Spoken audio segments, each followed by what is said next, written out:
Bienvenidos al avance del capítulo 95 de la telenovela Mi nombre es Leila. En la discoteca, Dilara baila sin medir el tiempo ni el entorno, intentando perderse en la música y en la multitud.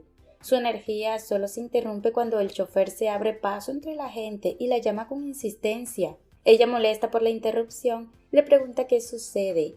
El hombre le informa que su padre exige verla de inmediato. La noticia la descoloca. Sin discutir, abandona la pista y se dispone a regresar a casa. Mientras tanto, Noor se acerca a Firdevs con el pretexto de buscar a Suad. Le comenta que lo ha estado llamando y no lo encuentra por ningún lado. Firdevs, visiblemente ebria, le responde que seguramente está en el refugio. Noor finge sorpresa y pregunta si realmente existe un refugio dentro de la casa. Firdevs, sin medir sus palabras, confirma que es el escondite secreto de Suad. Con la información obtenida, Noor se disculpa por la molestia y se retira con aparente naturalidad. En la discoteca, antes de salir, Dilara entra al baño para borrar cualquier rastro que pueda delatarla ante su padre. Se limpia el maquillaje, intenta acomodar su cabello y controlar su respiración. En ese momento el chofer recibe una alerta. La prensa ha llegado al lugar. Se lo comunica de inmediato. Dilara entra en pánico. No puede permitirse un escándalo público. Busca desesperadamente una salida que no implique enfrentarse a las cámaras. Al mismo tiempo, Noor se dirige al refugio. Suad abre la puerta con evidente incomodidad y le pregunta qué quiere. Noor le informa que Vedat está buscando a Dilara, pero que ella no se encuentra en la casa. Suad se altera, toma el teléfono y llama a su hermana, ordenándole que regrese cuanto antes. Después de colgar, le exige a Noor que jamás vuelva a interrumpirlo cuando esté en esa habitación, sin importar la gravedad de la situación. Noor se queda mirando la puerta cerrada, analizando qué puede estar ocultando allí. En la discoteca, acorralada por la presión, Dilara sale al balcón. Desde esa altura, el riesgo es evidente. Respira hondo, consciente de que cualquier paso en falso podría terminar en tragedia. Abajo, Malilla se ha posicionado estratégicamente. Se acerca con calma y le pregunta si necesita ayuda. Dilara, alterada, le exige que se aparte. Él le aclara que no es periodista, que solo es el chofer del señor Serdat Kaya. Sin alternativas viables, ella acepta su apoyo. Malí se coloca justo debajo, listo para sostenerla. Dilara reúne valor y salta. Él logra amortiguar la caída, aunque el impacto no es menor. Ella queda resentida y apenas puede apoyarse sobre sus pies. Malí le entrega su saco para que cubra su rostro en caso de que los reporteros salgan. Luego la toma en brazos y se aleja con rapidez. A pesar de sus esfuerzos, algunos fotógrafos alcanzan a verla y comienzan a perseguirlos para captar imágenes. Malí acelera el paso y finalmente logra subirla al automóvil, escapando del lugar. En la mansión, Noor utiliza una vincha de su cabello para intentar forzar la cerradura del cuarto secreto de Suad, decidida a descubrir qué esconde. Dentro del vehículo, Dilara le agradece a Malí por haberla ayudado. Luego le pregunta quién es realmente. Él repite que trabaja para Serdat Kaya y explica que se trata de un hombre que acaba de llegar a Turquía. Dilara asume que tras lo ocurrido él podría perder su empleo. Malí responde con seguridad que jamás se queda sin trabajo. La firmeza con la que lo dice provoca una sonrisa en Dilara. Entonces decide ponerlo a prueba. Le exige que la lleve a su casa en 10 minutos. Si lo logra, le permitirá pedir lo que quiera como recompensa. En la mansión, Noor consigue forzar la cerradura del cuarto oculto de Suad. Empuja la puerta con extremo cuidado y entra procurando no hacer el más mínimo sonido. Activa la linterna de su teléfono y comienza a recorrer el lugar lentamente. Las paredes están cubiertas de bocetos y retratos de una misma mujer, repetida una y otra vez, en distintos ángulos y expresiones. La obsesión es evidente. De pronto escucha la voz de Vedat llamando a Suad desde el pasillo. Sin perder tiempo, Noor apaga la linterna, sale del cuarto y cierra la puerta con precisión para no dejar rastro. Suad abandona su habitación visiblemente irritado por los constantes llamados de su padre. En ese momento aparece Dilara ya cambiada con pijama y le comenta con ironía que debería lavarse mejor el rostro antes de presentarse ante él. Sin añadir más, reúne determinación y entra en el cuarto de Vedat. Vedat le reclama que debe responder de inmediato cada vez que él la llama. Dilara le contesta que cuando la despiertan se vuelve insoportable y por eso tarda en reaccionar. Vedat percibe olor a alcohol y la confronta. Ella, sin alterarse, sugiere que quizá provenga de la habitación de Firdevs, quien sí suele beber a esas horas. Al no obtener más explicaciones, Vedad la observa con desconfianza. Cuando Dilara se dispone a retirarse, Vedad nota que camina con dificultad. Le indica que tome analgésicos, insinuando que probablemente se lastimó al levantarse. Ella responde que se torció el tobillo en el gimnasio esa misma mañana y promete tener más cuidado. Al salir se cruza nuevamente con Swat. Él le pregunta si logró librarse del interrogatorio. Dilara afirma que siempre lo consigue y le exige que deje de informarle a su padre cada uno de sus movimientos. Swat se defiende diciendo que no ha revelado nada. Ella le advierte que más vale que así sea. Aprovecha el momento para comunicarle que ha decidido cambiar de chofer. La reacción de Swat es inmediata. Le aclara que ningún empleado de la villa puede ser reemplazado sin autorización, ya que todos han sido seleccionados bajo criterios estrictos. Dilara se burla ligeramente y le pregunta entonces por la mujer que él contrató hace poco. Swat evita responder y en cambio le advierte que si ocurre algún problema por su imprudencia asumirá las consecuencias. Para no escalar la discusión, Dilara corta la conversación y anuncia que se irá a dormir. En el exterior de la propiedad, uno de los trabajadores se acerca a Malí y le pregunta cuánto tiempo piensa permanecer allí. Él responde con tranquilidad que no lo sabe, ya que la señorita Dilara le pidió que la esperara antes de retirarse. Al poco tiempo Dilara vuelve a aparecer en el exterior de la mansión. Sin titubear, llama a uno de los hombres de seguridad y le ordena que informe al chofer actual que está despedido de inmediato. No da explicaciones ni espacio para preguntas. Luego se dirige directamente hacia Malí y con absoluta determinación le comunica que desde ese momento él ocupará el puesto. Le exige que llame a su antiguo jefe y anuncie su renuncia. Malí no oculta su sorpresa ante la rapidez con la que todo está ocurriendo. Aún así mantiene la compostura y responde que hará lo necesario. La seguridad con la que Dilara toma decisiones lo desconcierta, pero también le deja claro que ella actúa sin medir consecuencias. Más tarde, Nur se cruza con Malí dentro de la propiedad. Con tono firme le advierte que a partir de ahora deberán actuar con extrema discreción. Cualquier movimiento imprudente podría despertar sospechas.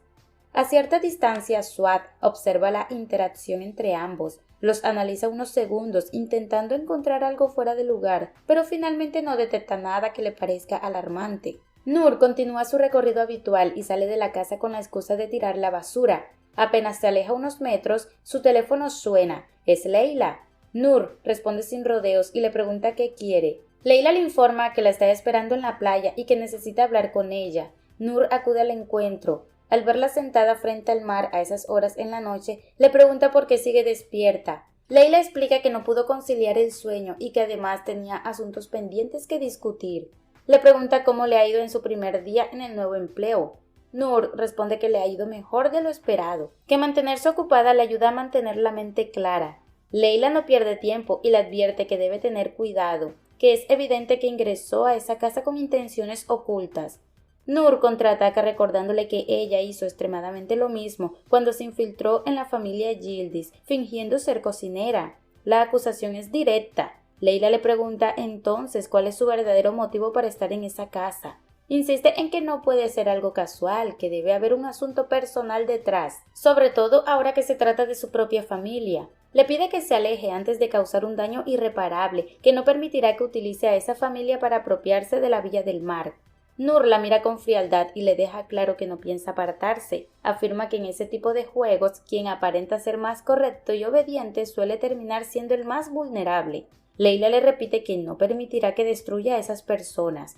Nur responde que haga lo que crea conveniente, pero le recuerda que ella no tiene nada que perder. Tras esas palabras, Nur se retira sin mirar atrás. Leila permanece sentada en el banco frente al mar, inmóvil, consciente de que la situación se está saliendo de control y sin una estrategia clara para enfrentar lo que viene. Nur regresa a la mansión sin detenerse en el camino. Apenas cruza la puerta principal, cambia su expresión y se dirige directamente a la habitación de Eren. Al entrar lo encuentra sentado en silencio mirando fijamente una pared como si estuviera absorto en sus propios pensamientos. Nur observa la pared y le comenta que si lo desea podría limpiarla. Eren responde con calma que la deje tal como está, porque en ese lugar solía estar la fotografía de su difunta madre. No quiere que nada cambie de allí. Nur le dice que ha escuchado hablar de ella en la casa y que por lo que comentan era una buena mujer. Eren corrige con suavidad, pero con firmeza, asegurando que su madre no era simplemente buena, sino una persona verdaderamente especial. Nur asiente y le responde que no lo duda. Luego vuelve a preguntarle si necesita algo. Eren, tras unos segundos de silencio, dice que le gustaría un chocolate caliente, aunque duda que alguien pueda prepararlo como lo hacía su madre. Nur le asegura que intentará hacerlo lo mejor posible. Cuando ella se retira, Eren se levanta y se acerca a la ventana. Respira hondo como si necesitara aire para aclarar su mente. Minutos después, Nur regresa con la taza en las manos y se la entrega.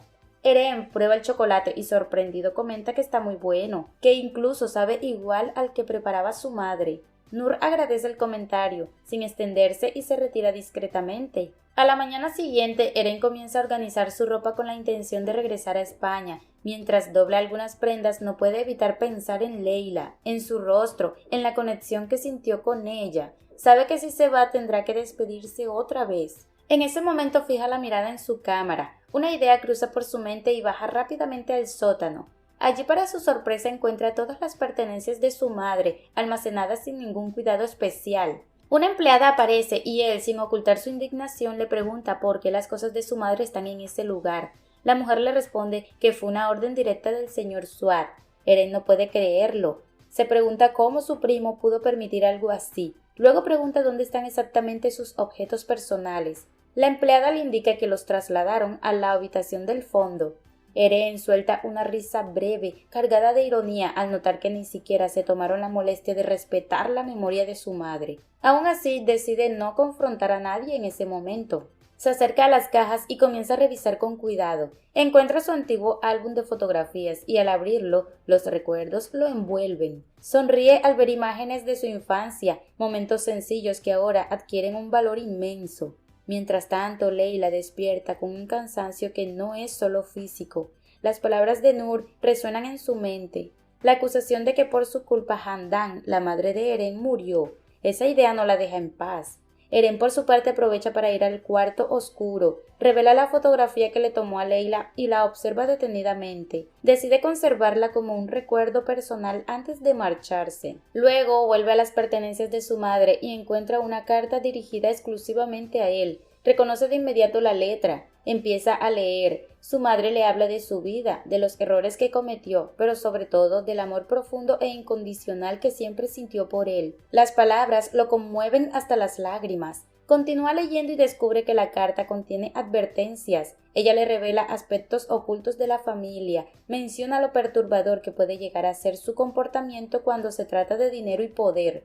Le pide que se aleje de esa casa en cuanto pueda. Le aclara que esa carta solo debía llegar a sus manos cuando ella ya no estuviera viva, porque en esa familia se protege más la riqueza que los vínculos afectivos. Cada línea cala en él con fuerza. Sin pensarlo demasiado, decide tomar lo más importante y salir de la mansión. Cruza la puerta con determinación, pero también con una mezcla de dolor y rabia hacia los suyos. Sin embargo, al detenerse frente a la casa, duda. Observa la fachada, recuerda las palabras de su madre y comprende que tal vez marcharse no sea la única opción. Empieza a considerar que podría haber algo más que hacer antes de irse definitivamente. Nur organiza la mesa del comedor con precisión, colocando cada plato y cada cubierto en su sitio antes de que los señores bajen a desayunar. Cuando comprueba que no hay nadie cerca, se permite un gesto distinto. Se sienta en una de las sillas principales y adopta una postura firme, ensayando en silencio cómo se vería si algún día ocupara ese lugar como dueña de la casa. Ajusta la espalda, cruza las manos sobre la mesa y observa el entorno como si ya le perteneciera. En ese instante aparece Dilara. Nur reacciona de inmediato, se levanta con rapidez y la saluda con formalidad. Dilara, sin rodeos, le ordena que le lleve un chocolate. Nur asiente y camina hacia la cocina, pero mientras prepara la bebida no deja de imaginar cómo cambiarían sus vidas cuando ella tomara el control de la villa. Poco después, la familia se reúne alrededor de la mesa. Dilara rompe el silencio preguntando qué planean regalarle a su padre por su cumpleaños. Swart responde con ironía que ella suele aprovechar esas celebraciones únicamente para beber, insinuando que eso es lo único que le interesa. Dilara replica que no se trata de eso, sino de que su padre cumplirá 70 años y alcanzar esa edad es un logro que merece algo especial. En medio de la conversación, Eren aparece frente a todos. La sorpresa es evidente. Swart, al igual que los demás, le pregunta por qué sigue en la casa si ya había dicho que partiría ese mismo día. Eren confirma que esa era su intención, pero decidió quedarse porque entendió que no compartió con la familia como debía. Suad asiente y le invita a sentarse a su lado. Intenta mostrar normalidad. Sin embargo, Eren ignora la invitación y elige otra silla. Aksen interviene de inmediato y le indica que ese es el asiento del padre. Eren pregunta con aparente inocencia si él bajará a desayunar. Aksen le recuerda que debido a su condición no lo hará. Entonces Eren toma asiento con tranquilidad y declara que en ese caso ocupará el lugar. Aksen se altera visiblemente, pero Suad le pide que no arme un escándalo. Nur, que hasta entonces observaba en silencio, se acerca y le pregunta a Eren qué desea desayunar. Él solicita su plato favorito, decidido a disfrutarlo como siempre. Aksen, intentando incomodarlo, comenta que el platillo que pidió tiene un olor desagradable. Eren responde con serenidad que existen aromas mucho peores. Aksen le exige que explique a qué se refiere. Eren relata que al despertar arrojó toda la suciedad a la basura, incluso quemó la alfombra, pero que aún así el olor a muerte permanecía. Las palabras provocan un silencio incómodo. Suad se muestra inquieto, aunque intenta disimularlo continuando con el desayuno. Eren prosigue, diciendo que la carne en descomposición repugna en cualquier rincón, incluso bajo las sillas, como si algo terrible se escondiera allí. Suad lo interrumpe y le pregunta directamente qué intenta insinuar. Eren responde que nada en particular, que simplemente repite un fragmento de una obra teatral que aprendió con su madre. Las risas nerviosas surgen alrededor de la mesa, aliviadas al creer que todo fue una exageración artística. Suad le pregunta si le gustan las obras de teatro. Eren aclara que no en especial, que solo memorizó aquel monólogo en su momento. Firdep comenta entre risas que es sorprendente que haya podido aprender algo tan extenso. Eren, sin compartir la risa, se levanta de la mesa y les desea que disfruten el desayuno. Antes de retirarse anuncia que permanecerá más tiempo en la casa. La declaración deja a Suad pensativo. Percibe que Eren podría saber algo más de lo que aparenta. Esa sospecha lo inquieta profundamente, aunque no lo expresa. Al salir de la mansión, Eren saca su teléfono y llama a Leila. Ella atiende y le pregunta si no iba a viajar a España. Eren confirma que ese era el plan, pero explica que antes necesita verla. Hasta aquí este avance. Si te ha gustado, déjanos un like y una